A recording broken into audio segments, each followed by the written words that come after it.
ওই ফিলিস্তিনের লিখে রাখেন আপনারা, মিডিয়া দিয়ে প্রচার করে দিয়েন, এই ফিলিস্তিনের বাবে লুদ নামক জায়গায় তাদের মিসায়া, তথা কথিত মিসায়া মসিহুদ দাজ্জালকে ঈসা আলাইহিস সালাম হত্যা করবেন ইনশাআল্লাহ।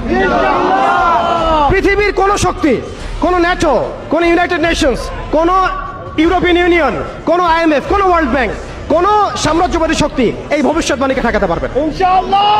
আপনি আপনাদেরকে চেষ্টা করতে দেন, সারা পৃথিবীর সমস্ত মুসলমানকে যদি এখন তারা মেরে ফেলে, তবু এই অকাট্য ভবিষ্যৎবাণী ইনশাআল্লাহ তাআলা তারা পাল্টাতে পারবে না। এটা আমাদের আশার জায়গা, এটাই হচ্ছে চূড়ান্ত বিজয়। এবং ঈসা আলাইহিস সালামের হাতে আগামী 40 বছর, লিখে রাখেন আপনারা, এরপরের 40 বছর ওই বাইতুল মুকাদ্দাস থেকেই সারা বিশ্বে ইসলামী খিলাফা কায়েম হবে ইনশাআল্লাহ।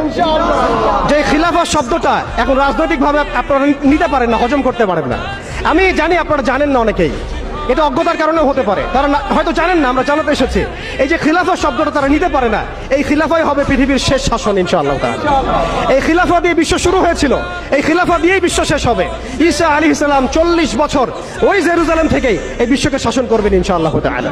এটা লেখা হয়ে গেছে কুদিয়াল আমর, এটা কেউ চেঞ্জ করতে পারবে না।